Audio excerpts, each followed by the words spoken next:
चलिए देखते हैं थोड़ा ह्यूमन आई। अगला चैप्टर देखते हैं फिजिक्स में क्लास 10th के लिए ह्यूमन आई। ह्यूमन आई में हम पूरा डिटेल में देखेंगे, हो सकता है एक ही वीडियो में, अदरवाइज 2 वीडियो में, मतलब 2 पार्ट में हम आपको ये पूरा चैप्टर कवर कर देंगे। इसमें बहुत सारे कुछ अच्छे न्यूमेरिकल भी बनते हैं, मायोपिया पर, हाइपरमेट्रोपिया पर, वो सब हम नेक्स्ट मतलब इसके बाद अभी लास्ट पार्ट में देखेंगे। अगर ये 2 पार्ट में बना तो सेकंड में देखेंगे। इसमें देखिए पहला हमने जो शुरुआत किया है इसका स्ट्रक्चर ही क्लास 10th बोर्ड में पूछ लिया जाता है।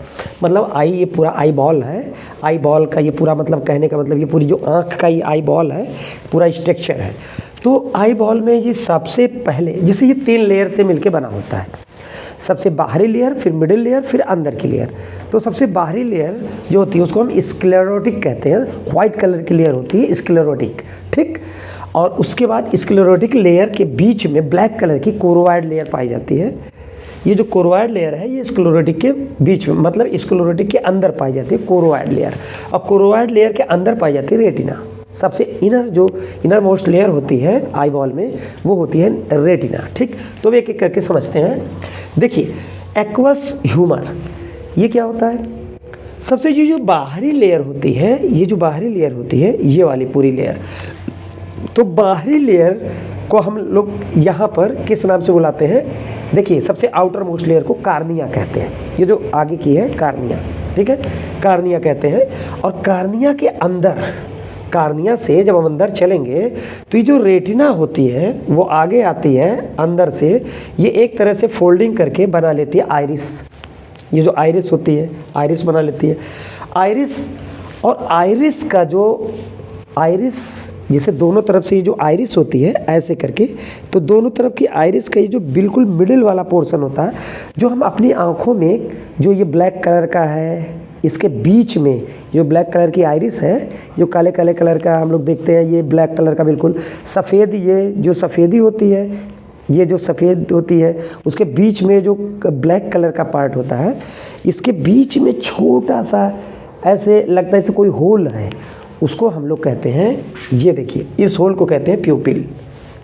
यानी कि आइरिस का दोनों तरफ से जो आइरिस जहाँ मिलती है उसको हम कहते हैं प्यूपिल। एक्चुअली आइरिस ये जो गोल कलर की होती है इसमें 2 तरह की मसल पाई जाती है, एक लॉन्गिट्यूडिनल मसल और एक सर्कुलर मसल। तो जो लॉन्गिट्यूडिनल मसल होती है वो क्या करती है? प्यूपिल की साइज को बढ़ाती है। कब? जब लाइट क्या होती है कम हमारी आंखों के अंदर कम जाती है, कम जा पाती है, तो वो प्यूपिल के साइज को बढ़ाने का काम करती है लॉन्गिट्यूडिनल मसल। और जब बहुत चमकती हुई धूप में हम अचानक बाहर निकलते हैं तो जो प्यूपिल का साइज होता है वो धीरे धीरे से छोटा होता चला जाता है। ये छोटा करने का काम कौन करता है? Circular muscle. तो 2 तरह की मसल, ये जो ब्लैक कलर का गोल गोल पार्ट होता है कंचे जैसा, उसको हम लोग आइरिस कहते हैं, ठीक है। और ये जो सफ़ेद कलर दिखता है आइरिस के बगल में उसको हम कंजक्टाइवा बोलते हैं, ठीक है। ये जो स्क्लेरोटिक होती है वो सफ़ेद कलर की होती है, वही आगे चल के ये जो कंजक्टाइवा होती है ये है, ठीक। अगला देखिए, तो ये जो आइरिस होती है, आइरिस के बीच के पार्ट को प्यूपिल कहते हैं, आइरिस के बीच के पार्ट को प्यूपिल कहते हैं। और प्यूपिल के बाद हमारे पास होता है लेंस।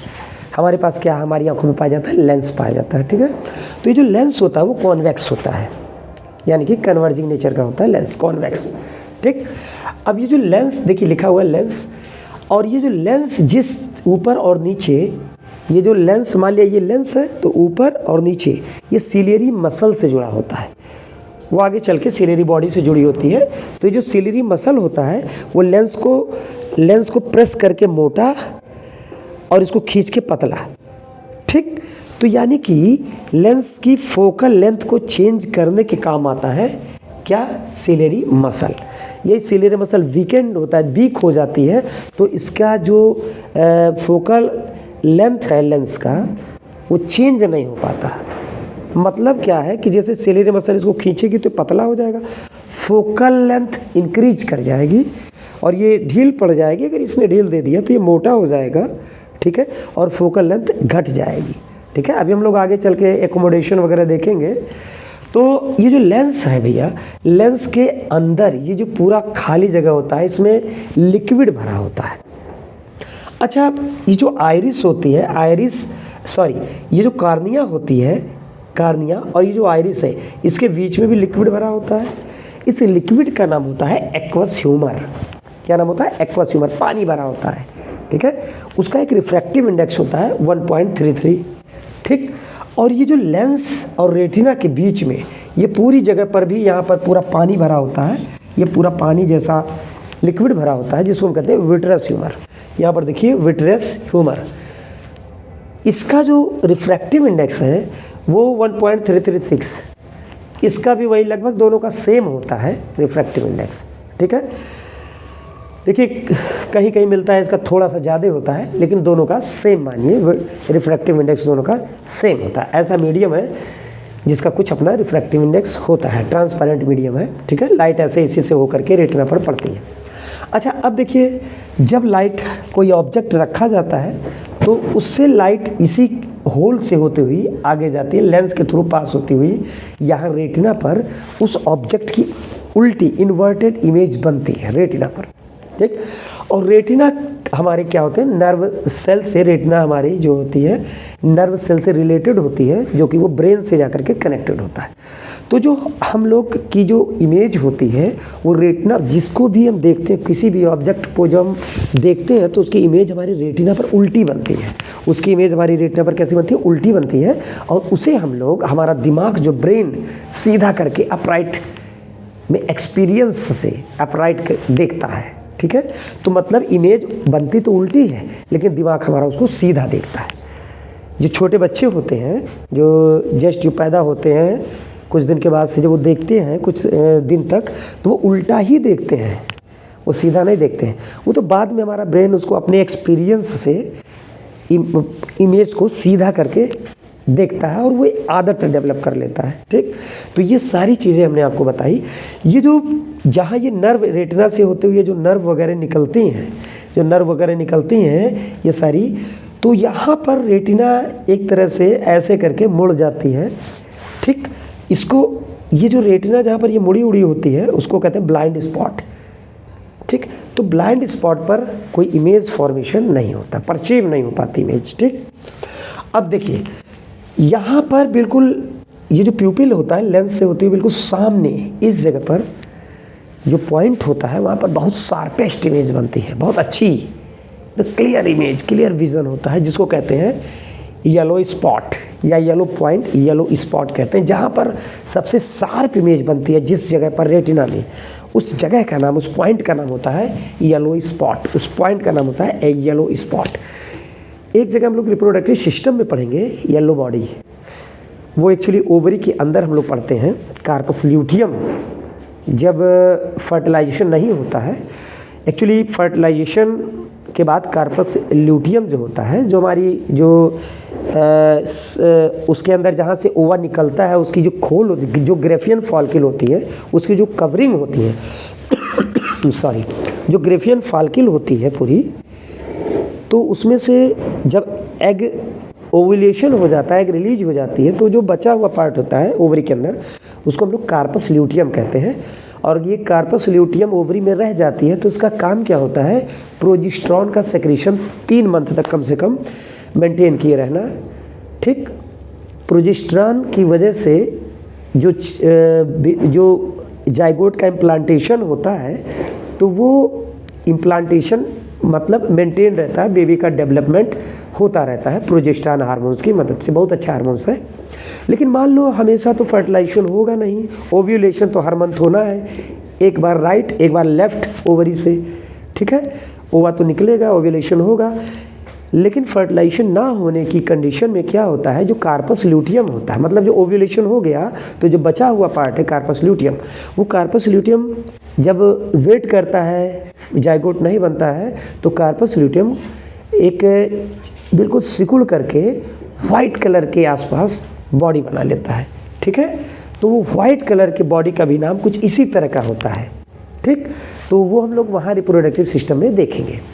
अब देखिए ये जो हमने आपको ये जो लेंस बताया, ये सारी चीज़ें बताई, ये डायरेक्टली क्लास 10th में बोर्ड में, ठीक है, ह्यूमन आई के नाम से ये डायग्राम पूछ लिया जाता है। तो इस डायग्राम को आप बनाइए, उसके बाद इसके आगे की बात हम आगे कर रहे हैं, ठीक। बनाइए इसे। चलिए अब थोड़ा आगे देख लेते हैं। ये जो चैप्टर है इसका नाम है human I and colourful world. बहुत सारी चीज़ें इसमें हम लोग पढ़ेंगे, आगे चल के प्रिज्म भी पढ़ेंगे, ठीक है। तो इसमें इस पॉइंट को हम लोग देखते हैं कि इन्वर्टेड इमेज, अभी जो हमने आपको बताया था कि हमारे रेटिना पर इन्वर्टेड इमेज बनती है, उल्टी बनती है, और हमारा ब्रेन उसको एक्सपीरियंस करता है सीधा। तो ये जो देखिए inverted image of the object is form on retina, तो ये जो रेटिना हमारी होती है उस पर इन्वर्टेड इमेज मतलब बनती है, और हमारा ब्रेन उसको, आगे देखिए लिखा हुआ है कि किस तरह हमारा ब्रेन उसको एक्सपीरियंस करता है। तो the sensation of formation of image reaches the visual centre, visual brain में visual centre in the cerebrum through, cerebrum क्या है ये, सेरिब्रम हमारा ये जो ब्रेन का पार्ट होता है इसको हम सेरिब्रम कहते हैं। पीछे का जो पार्ट होता है इसी तरह का मिलता जुलता नाम है जिसे हम सेरिबेलम कहते हैं, जो कि बैलेंसिंग के काम में आता है। जब कोई व्यक्ति शराब दारू पी लेता है तो सेरिबेलम उसका थोड़े समय के लिए काम करना बंद कर देता है, तो लड़खड़ाने लगता है, तो बैलेंसिंग का काम करता है सेरिबेलम, ठीक है। और ईयर का भी जो प्राइमरी फंक्शन है वो बैलेंसिंग है, सुनना नहीं है। कोक्लिया वगैरह पाई जाती है, आगे चल के हम लोग देखेंगे। तो यहाँ पर लिखा हुआ है कि visual centre in the cerebrum through optic nerve which is felt erect by experience, जो सेरिब्रम होता है विजुअल सेंटर उसमें पाया जाता है। तो जो हमारी इमेज उल्टी बनती है रेटिना पर, उसको जो हमारा ब्रेन करता है वो अपने एक्सपीरियंस उसको सीधा करके देखता है, ठीक है। अब देखिए पावर ऑफ एकोमोडेशन क्या होता है। पावर ऑफ एकोमोडेशन मतलब जो सिलेरी मसल होती है, सिलेरी मसल जब रिलैक्स रहेगी तो हमारी फोकल, जो हमारे लेंस की फोकल लेंथ वो बहुत मतलब वो ज़्यादा हो जाती है, और हम दूर की चीज़ें आराम से देख पाते हैं रिलैक्स आई से, और बिल्कुल कूल मतलब बिल्कुल रिलैक्स रहते हैं, ठीक। तो लेंस पतला होता है, फोकल लेंथ उसकी इंक्रीज करती है। लेकिन जब चीज़ें हमारे सामने आ जाती है, बहुत पास में आ जाती हैं, तो सिलेरी मसल उसको क्या करती है, लेंस में थिकन मोटा करती रहती है, लेंस को मोटा करके देखती है, उसकी फोकल लेंथ को एडजस्ट करती है, ठीक। तो जब पास में उसको एडजस्ट करना पड़ता है तो दर्द होता है, बहुत पास में, इसलिए हम जब चीज़ें काफ़ी देर तक देखते हैं तो दर्द होता है। तो सिलेरी मसल, जो हमारी लेंस की जो सिलेरी मसल होती है वो लेंस की फोकल लेंथ को कम या ज़्यादा करती है, चीज़ों को देखने के लिए फोकल लेंथ को एडजस्ट करती है। इसी फोकल लेंथ के एडजस्टमेंट को हम लोग क्या कहते हैं, पावर ऑफ एकोमोडेशन, ठीक। तो ये जो कि पावर ऑफ एकोमोडेशन क्या है कि ciliary muscles of eye alter the thickness of lens and focal, देखिए एंड फोकल लेंथ, दिस मतलब थिकनेस और फोकल लेंथ बात लगभग एक ही है। थिकनेस हो जाएगी तो फोकल लेंथ कम हो जाएगी, पतला लेंस होगा तो फोकल लेंथ बढ़ जाएगी। तो लिखा हुआ है कि lens and focal length, this ability of eye lens to adjust its focal length, ठीक, कॉल्ड पावर ऑफ एकोमोडेशन। थोड़ा उतना क्लियर नहीं लिखा है, आप लोग को मैंने पढ़ के बता दिया, अब इस चीज़ को समझिएगा। पावर ऑफ एकोमोडेशन पूछा भी जाता है डेफिनेशन, इसको नोट करिएगा फिर आगे बताते हैं।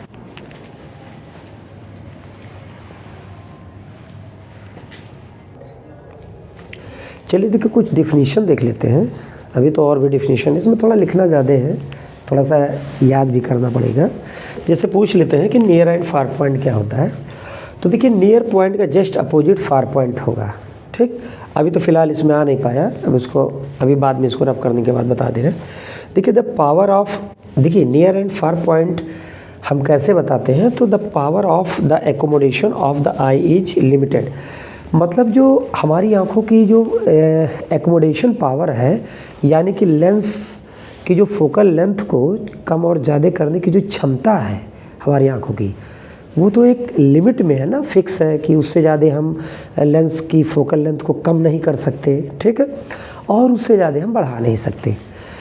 तो एक्चुअली फोकल लेंथ जो कम और ज़्यादा हमारी सिलेरी मसल कर रही है, उसी को हमने नाम दिया था पावर ऑफ एकोमोडेशन, ठीक है। तो अब देखिए the near point of the I is the nearest point two the eye eight which an object is visible distinctly, जो बिल्कुल क्लियरली कोई ऑब्जेक्ट हम देख सकें, मतलब किसी ऑब्जेक्ट को हम अपने बिल्कुल पास लाके, जितना पास ला करके, जैसे जब पास लाएंगे तो हमारी जो लेंस होगी सिलेरी मसल, उसको लेंस को मोटा करना पड़ेगा, थिकेंड करना पड़ेगा, फोकल लेंथ को कम करना पड़ेगा। तो हमारी सिलेरी मसल पर जोर लगेगा, ताकत लगानी पड़ेगी उसे, ठीक है। तो हमारी आँखों की जो क्षमता होती है किसी चीज़ को सिलेरी मसल पर जोर लगवा के, ठीक है, मतलब सिलेरी मसल लेंस पर जो ताकत लगा के जो हमारी लेंस को मोटा करके जो फोकल लेंथ को कम करती है, तो ये हमारी आँखों की एक क्षमता फिक्स होती है हमारी सिलेरी मसल की। तो इसलिए हम किसी भी ऑब्जेक्ट को एक मिनिमम डिस्टेंस पर जब हम ले आते हैं आँखों से, तो उसको देखते हैं, उसके आगे लाने पर ब्लड दिखाई देती है, साफ नहीं दिखाई देती है। तो वो जो हम किसी ऑब्जेक्ट को पास लाके एकदम क्लियरली डिस्टिंक्टली देख पाते हैं, ठीक, तो वही कहलाती है least distance of distinct vision. और ये होती कितनी है? नॉर्मल आई के लिए 25 सेंटीमीटर, यानी कि माना जाता है कि 25 सेंटीमीटर से कम डिस्टेंस पर हम ऑब्जेक्ट को क्लियरली नहीं देख पाएंगे, मतलब देखेंगे लेकिन क्लियर नहीं देखेंगे, ठीक है, नॉर्मल आई की बात कर रहे हैं। तो ये जो least distance of distinct vision होती है नॉर्मल आई के लिए 25 सेंटीमीटर होती है, कैपिटल डी से इसको रिप्रेजेंट करते हैं। तो देखिए लिखा है the near point of the I is the nearest point two the eye eight which an object is visible distinctly, ठीक। आगे लिखा है the distance between the I and near point is called the least distance of distinct vision, capital D, ठीक है। अब देखिए for normal I D की value कितनी है? 25 सेंटीमीटर। तो नॉर्मल आई के लिए जो least distance of distinct vision है वो 25 सेंटीमीटर है, ठीक है। अच्छा, इसी के बाद अभी हम फार पॉइंट देख लेते हैं। इन्फिनिटी होती है, ठीक, इसको नोट करिए।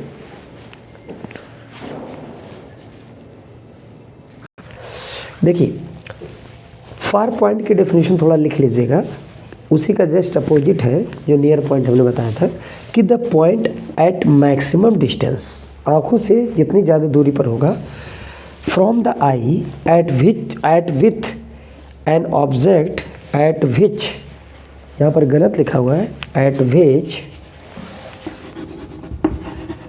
विच an object is visible distinctly. देखिए आँखों से जितनी दूरी पर कोई पॉइंट अच्छे से हम देख पाते हैं उसे फार पॉइंट कहते हैं। और किसी नॉर्मल आई के लिए ये कितना होता है? इन्फिनिटी पर होता है कि for normal I this point is at infinity. Infinity मतलब मैक्सिमम डिस्टेंस पर हम जो देख पा रहे हैं। जैसे जब हम किसी तारे को देखते हैं, चंद्रमा को देखते हैं, तो बिल्कुल रिलैक्स होकर देखते हैं, आंखों पर कोई जोर नहीं पड़ता है। तो नॉर्मल आई के लिए यही इन्फिनिटी है, ठीक है, नोट करिए।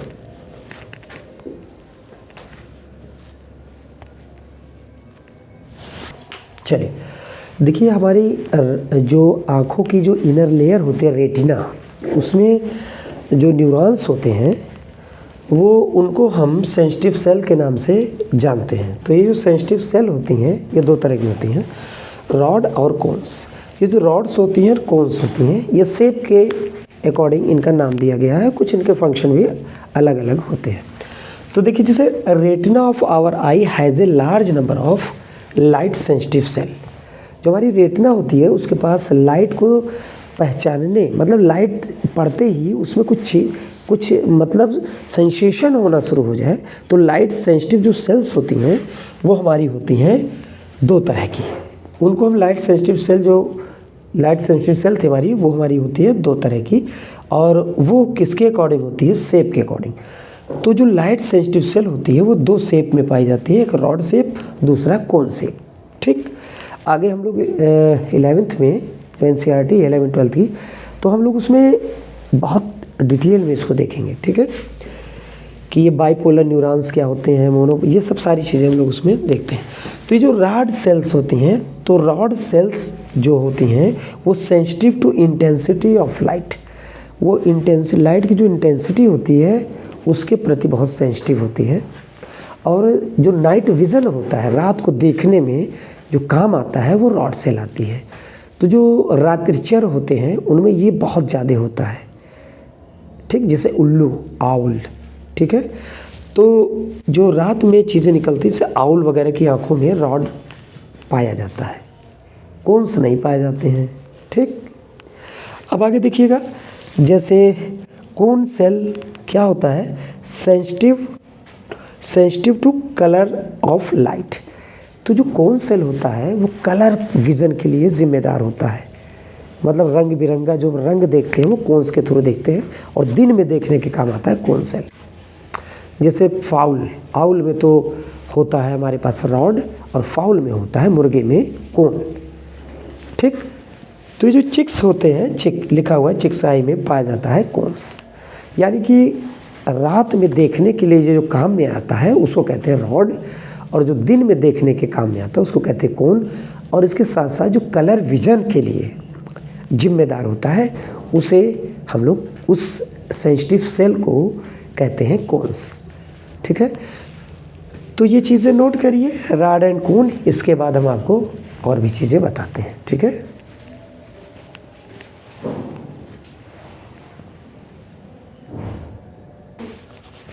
चलिए देखिए, पहला जो हम लोग defect of vision and their rectification, मतलब इसकी रेमेडी जो हम लोग देखते हैं। पूरी तरह से तो किसी भी आँख का जो डिफेक्ट होता है वो जाता है नहीं, तो उसकी मतलब ये जो स्पेक्टिकल्स वाली हम बात कर रहे हैं इनकी, जैसे मायोपिया, हाइपरमेट्रोपिया, प्रेसबायोपिया, एस्टिग्मेटिज्म, इनको हम ठीक तो कर नहीं सकते परमानेंटली, तो इनका हम क्या कहते हैं, रेमेडी करते हैं, तो रेक्टिफिकेशन। ठीक है, तो वो देखते हैं। तो जो पहला डिफेक्ट है उसको हम कहते हैं मायोपिया। तो मायोपिया यानी कि शॉर्ट साइटेडनेस, ये होती है मायोपिया। ठीक है, अब इसमें क्या होता है कि an eye suffering from myopia is able to see the near object clearly, पास की चीज़ें तो देख पाते हैं अच्छी तरह से। ठीक है, but can not see distant object clearly, लेकिन दूर की चीज़ें हम साफ साफ नहीं देख पाते। मायोपिया में हम नज़दीक की चीज़ें देखते हैं लेकिन दूर की चीज़ें साफ साफ नहीं देख पाते। ठीक, the far point of myopic I is not infinity, मतलब बहुत इंपॉर्टेंट पॉइंट है। देखिए, जो मायोपिक आई होता है, जैसे नॉर्मल आई के लिए जो फार पॉइंट अभी हमने बताया थोड़ी देर पहले, वो इन्फिनिटी पर होता है। ठीक है, लेकिन मायोपिक आई के लिए जो फार पॉइंट होता है वो इन्फिनिटी पर नहीं होता, उससे पहले होता है। फार पॉइंट और पहले होता है। ठीक है, the far point of myopic eye not infinity, this defect is generated during the age of 10 to 16 years. बात समझ में आ रही है? मतलब ये जो डिफेक्ट होता है ये बच्चों का डिफेक्ट है। मायोपिया बच्चों में होने वाला डिफेक्ट है आँख का। जो चश्मा लगता है, हम लोग देखते हैं -0.75, -0.5, ये सब जो लेंस, ये जो पावर होती है लेंस की, चश्मे की, ये क्या होता है, ये बच्चों में लगता है। बच्चों में प्लस का भी लगता है, मोटा चश्मा भी। लेकिन उन जनरली जैसे आँखों से बताते हैं बच्चे पानी आ रहा है, थोड़ा आँखों में दर्द हो रहा है, पढ़ाई करते समय वो डॉक्टर के पास जाते हैं, चश्मा लिख देता है।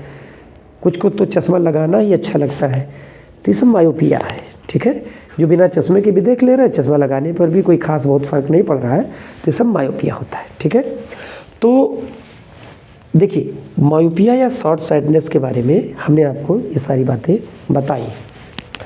अब देखिए, इसी में ये जो ये आप लोग तो नोट कर ही लीजिए। अब हम बताते हैं कि ये एक्चुअली में कैसे होता है। ठीक है, हालांकि हमने एक वीडियो में आपको बताया था, लेकिन आज से हम फिर से क्लियरली आपको बता रहे हैं, मतलब थोड़ा डिटेल में आज हम बात करेंगे इस पर। चलिए देखिए, जैसे मायोपिया में क्या होता है, जैसे ये मान लिया हमारे पास ये चीज़ है, ये हमारी क्या थी, रेटिना थी। ऐसे कोई, ये हमारे पास ये रेटिना थी, यहाँ पर कोई ऑब्जेक्ट रखा था। तो ये जो ऑब्जेक्ट है, तो ऑब्जेक्ट से जो रेज आ रही थी तो हमारे आँखों के लेंस पर पड़ी, और लेंस पर पड़ने के बाद नॉर्मल आई की भी बात कर रहे हैं, तो ये रेटिना पर जाकर किसने फोकस कर दिया। और ये ऐसे मान लिया, इसको थोड़ा सा ऐसा देखते हैं कि ऐसे जो ऐसे आ रही थी रेस, तो जा कर के रेटिना पर, हालांकि ये हम डिस्कस कर चुके हैं। ठीक, तो ये कोई भी ऑब्जेक्ट था तो जो नॉर्मल लाइट था उसके रेटिना पर इस तरह से फोकस कर दे रही थी। ये जो लाइट थी, लेंस हमारा जो है उसे रेटिना पर फोकस कर दे रहा था। लेकिन अगर ये मायोपिक आई हो जाए तो रेटिना पर फोकस ना करके वो जो इमेज होगी वो रेटिना से पहले फोकस हो जाएगी। ऑब्जेक्ट की जो इमेज बनेगी या जो यहाँ से लाइट जा रही है वो रेटिना से पहले फोकस हो जाएगी। तो देखिए जैसे अगर हम ये बात करें इस तरह की, ऐसा कुछ, ठीक, तो यहाँ से जैसे मान लिया ये लाइट जा रही थी तो ये पहले ही फोकस हो जाती है, लेंस से, रेटिना से पहले ही फोकस हो जाती है, ठीक है। तो जब रेटिना से पहले फोकस हो जाएगी और फिर ये लाइट आगे चलेगी तो ये जो पॉइंट फोकस था, ये जो पॉइंट था, ये शार्प फोकस इस तरह का यहाँ पर नहीं हो पा रहा है। तो ये हमको स्पष्ट, पूरी तरह से क्लियर, यानी कि डिस्टिंक्ट हमको विज़न नहीं मिल पाएगा, हम देख नहीं पाएंगे साफ साफ। तो इसके लिए क्या होता है, तो इसकी रेमेडी क्या, अच्छा इसका रीज़न क्या है, इसके दो रीज़न हैं। या तो हमारा लेंस, हमारी जो सिलेरी मसल होती है, या सीधा सीधा ऐसे कहें लेंस थिकेंड, मोटा हो जाता है। तो जब लेंस मोटा हो जाएगा तो उसकी फोकल लेंथ कम हो जाएगी, ठीक। और या तो आई बॉल ही बढ़ जाए, यानी कि लेंस और रेटिना के बीच की डिस्टेंस बढ़ जाए, लेंस और रेटिना के बीच की क्या हो जाए, डिस्टेंस बढ़ जाए। तो दो कारण होते हैं इसके, या तो लेंस हमारा मोटा हो जाए, लेंस थिक हो जाए। इसका जो पहला रीज़न है वो है कि थिकेंड ऑफ लेंस, ठीक। या दूसरा है कि size of eye ball increase कर जाए, आई बॉल का जो साइज है वो इंक्रीज कर जाए। तो दो कारण हैं, जैसे आई बॉल बढ़ गया तो ये फोकस यही होने लगा, मान लो लेंस ठीक था, किसी रीज़न से ये आई का जो ये गोलक है, आई बॉल है, यही बढ़ गया।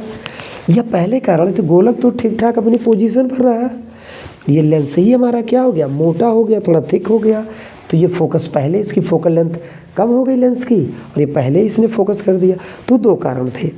अब देखिए इसके जो करेक्शन होता है, तो करेक्शन की हम बात करें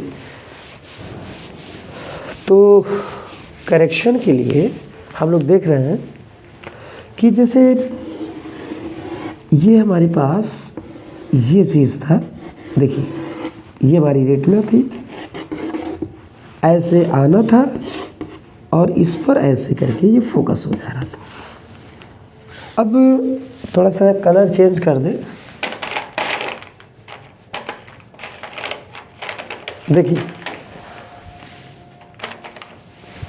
देखिएगा।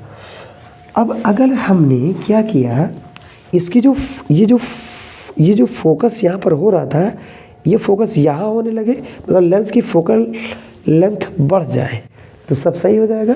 तो इसके लिए हम क्या करते हैं कि ऐसे करके यहाँ पर चश्मे के थ्रू एक कॉनकेव लेंस लगा देते हैं।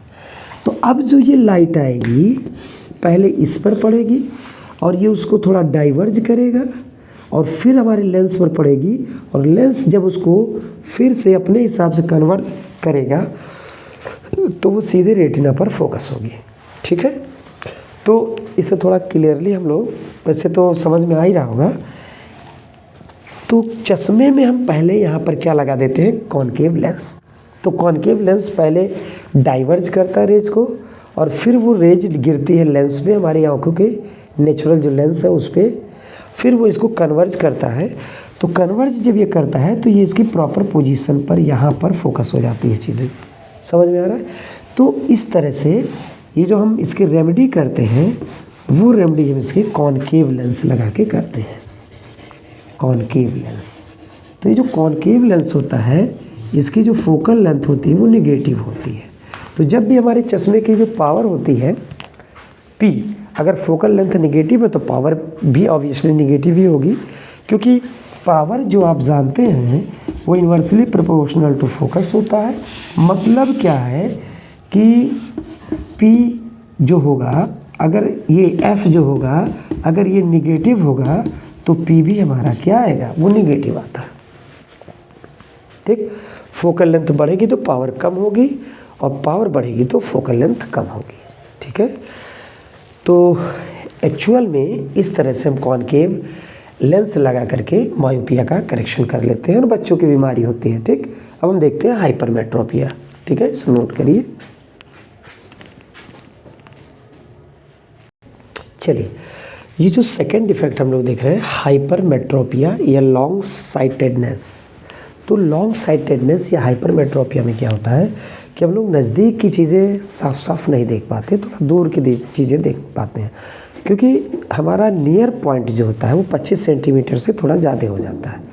मतलब अगर हमारा नियर पॉइंट 25 सेंटीमीटर पर होता है तो हमारी आँख नॉर्मल होती, हम लोग इतने पास ला करके 25 सेंटीमीटर पर ठीक ठीक देख लेते। लेकिन जब डिफेक्ट आ जाता है हाइपरमेट्रोपिया का थोड़ा एज होने पर, तो ये 25 सेंटीमीटर यहाँ हो जाता है। तो हम लोग जब यहाँ 25 पर रख के देखते हैं तो साफ नहीं दिखता, यहाँ रख के देखना पड़ता थोड़ा दूर, यानी कि 25 सेंटीमीटर से थोड़ा दूर रख के देखना पड़ता है। ठीक, तो हाइपरमेट्रोपिया में नज़दीक की चीज़ें साफ़ नहीं दिखाई देती हैं, दूर की चीज़ें साफ़ दिखाई देती है। थोड़ा सा एज बढ़ने पर 40 के आसपास की ये दिक्कत होती है आँखों की। तो देखिएगा, in this defect we can see the distant object clearly but can not see the near object clearly. ठीक है, ये हमने आपको बता दिया। Near point is greater than 25 centimetre. Greater मतलब स्लाइटली ग्रेटर देन 25 सेंटीमीटर हो जाता है। ठीक है, तो अब हम आपको दिखाते हैं कि ये क्या, कैसे इसका करेक्शन होता है और क्या रीज़न है ये जो हो जाता है। अभी हम लोगों ने थोड़ी देर पहले मायोपिया के बारे में देखा था, तो ऐसे ही इसका देखते हैं। तो देखिए, इसमें हम लोग ये देख रहे हैं कि जैसे पहले नॉर्मल आई की बात कर लेते हैं। तो जो ये नॉर्मल आई होता है, तो नॉर्मल आई में ऐसे करके जो ये रेज आती है पैरेलल, वो यहाँ पर आकर के फोकस हो जाती है रेटिना पे, पॉइंट फोकस रेटिना पर हो जाती है। ठीक है, लेकिन जब ये डिफेक्ट आता है तो डिफेक्ट आने के दौरान ये हो क्या जाता है, ये जो पैरेलल आने वाली रेज होती हैं ये थोड़ी सी, अगर इनको फोकस होने का मौका मिले, इसको रेटिना को तोड़ा जाए तो यहाँ फोकस होंगी। हालांकि ये बाहर तो निकल नहीं पाती हैं, तो इसको डैश डैश करके मिला देते हैं। ये यहाँ पर ऐसे करके रेटिना पर आके मिलती हैं, तो पॉइंट फोकस नहीं हो पाया, शार्प विज़न नहीं हो पाता है। डिस्टिंक्टली हम लोग किसी भी जिस ऑब्जेक्ट की रेज आ रही थी हम लोग नहीं देख पाते, क्योंकि देखिए बाहर निकल गई।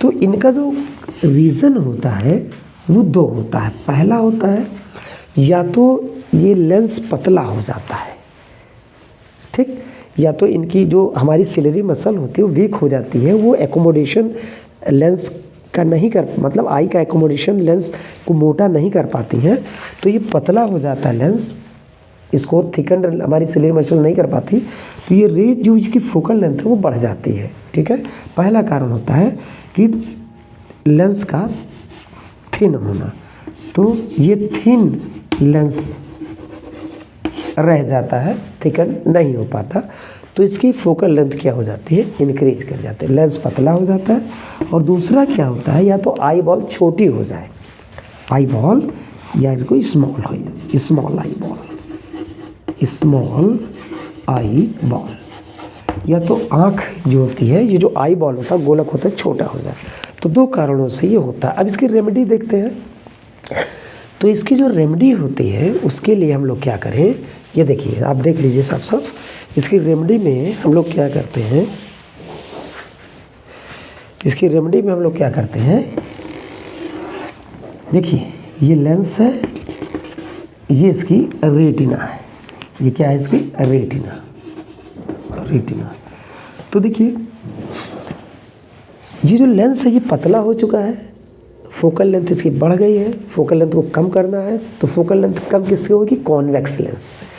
तो हम लोग क्या करते हैं कि यहाँ पर चश्मे में, स्पेक्टिकल्स में, यहाँ पर हम लोग लगाते थे कॉन्वेक्स लेंस। तो जो कॉन्वेक्स लेंस होता है इस पर जब पहले रेज में थोड़ा सा ये इसको कन्वर्ज करता है, जैसे ये रेज इधर आके मिलती, ये यहाँ पर आके मिल रही थी, ये देखिए, तो इसको ये जो कर रहा था वो यहाँ पर इधर ले जा करके फोकस कर रहा था बाहर, लेकिन ये पहले से अब ये थोड़ा कन्वर्ज हो गई, तो अब इस पर गिरी, तो अब ये जो इस पर प्रॉपर पोजीशन पर ये कर। और ये कैसे हमको पता चलेगा कितने पावर का लेंस लेकर ना, वो टेस्टिंग से पता चल जाता है। ठीक है, आपको बैठा देते हैं सामने और टेस्ट करते हैं, तो वैसे भी हम लोग मैनुअली देख लेते हैं। तो ये चीज़ें जो होती हैं, आपने देखा कि ये कौन सा लेंस है, convex lens, convex lens, convex lens. तो कॉन्वेक्स लेंस जब हम लगाते हैं तो हाइपरमेट्रोपिया की रेमेडी हो जाती है, मतलब ये प्रॉपर यहीं पर फोकस होने लगता। पहले कहाँ हो रहा था, यहाँ पर हो रहा था। ठीक है, तो इस तरह से हमने देखा।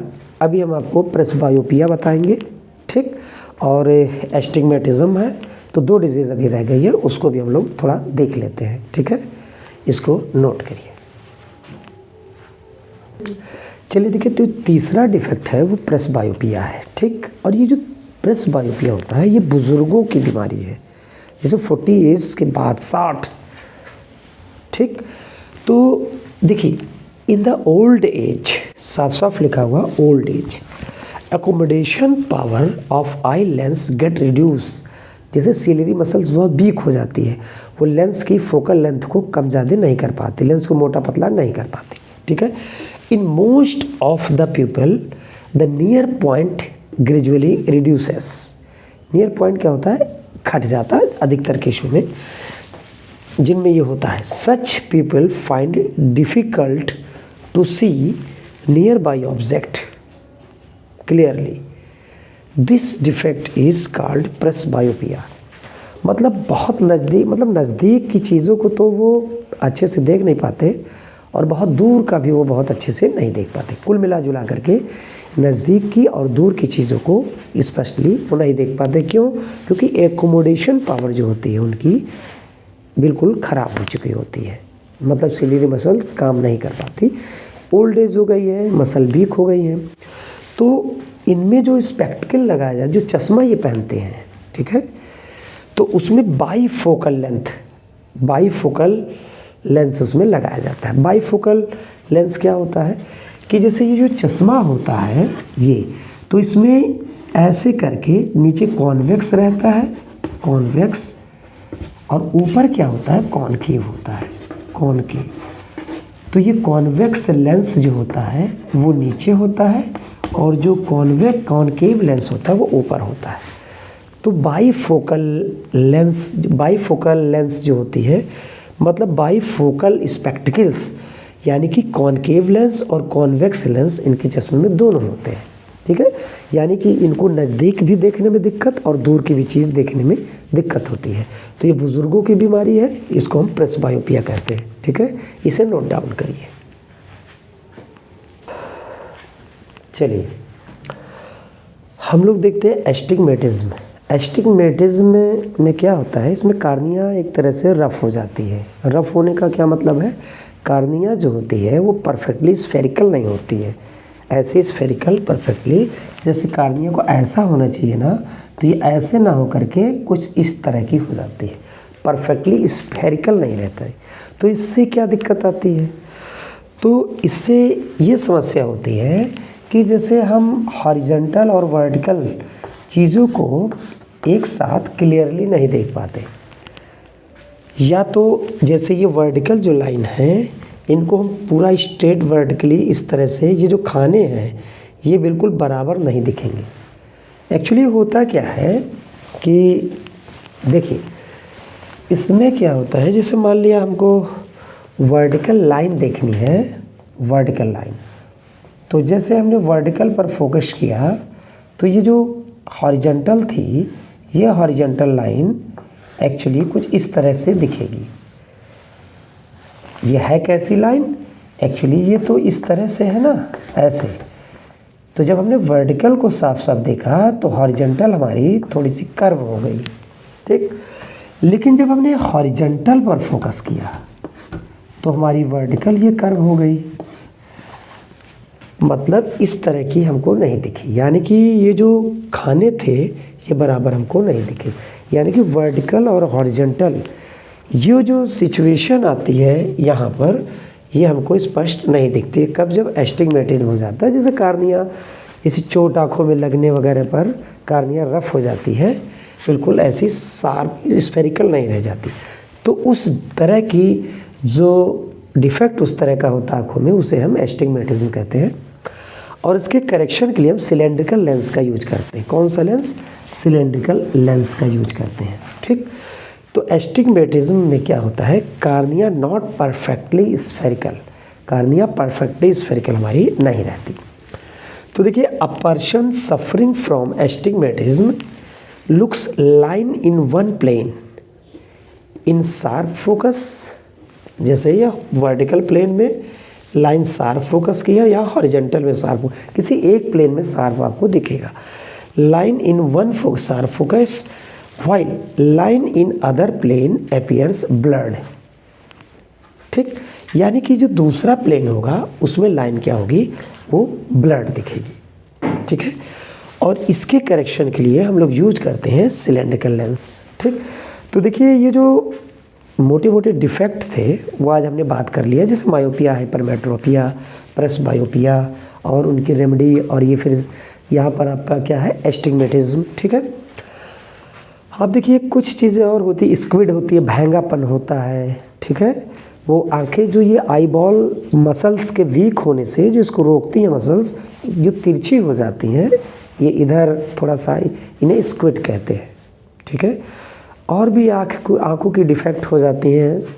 ठीक है, एक हमारी आँख और नाक के बीच में पतला सा रास्ता होता है, उस रास्ते को कहते हैं कैनाल ऑफ स्लेम। तो हमारी आँखों में जो एक्वस ह्यूमर होता है या जो हमारी आँखों का जो पानी होता है, वो एक्चुअली ये जो आँखों की सेल होती है उनको तो बनाती ही रहती हैं। ठीक, तो वो बनते रहते हैं और अंदर जब पानी बढ़ता जाता है तो हमारी आँखों के लेंस पर वो दबाव डालता है अंदर से पानी। भाई पानी किसी बर्तन में अगर बढ़ता जाएगा तो वो पानी क्या करेगा, उस पर प्रेशर लगाएगा तो आँखों में दर्द होता है। ठीक है, तो आँखों में दर्द होता है हमारी, तो उसका जो मेन कारण है वो है कैनाल ऑफ स्लेम, जो आँख और नाक के बीच में जो पतला सा रास्ता होता है। जैसे मान लो कोई निडल की, जो सिरिंज की निडल होती है उसके बीच में, तो उससे भी पतला रास्ता, बाल के बराबर। तो वो आँखों का पानी क्या करता है, वो हमारे आँखों से नाकों में जाता है, नाक के रास्ते जाता रहता है, हमको पता भी नहीं चलता और हमारा प्रेशर मेंटेन रहता है। ठीक है, तो कभी कभी वो क्या होता है, वो उसमें कुछ गंदगी या किसी कारण से वो भर जाता है, तो पानी आँखों का नाक के रास्ते बाहर नहीं निकल पाता है, मतलब नाक में उसका रास्ता होता है। ठीक है, तो उसमें भी आँखों में दर्द होता है, आँखों में बहुत सीवियर दर्द होता है, मतलब डॉक्टर कहता है इसका ऑपरेशन कराना पड़ेगा।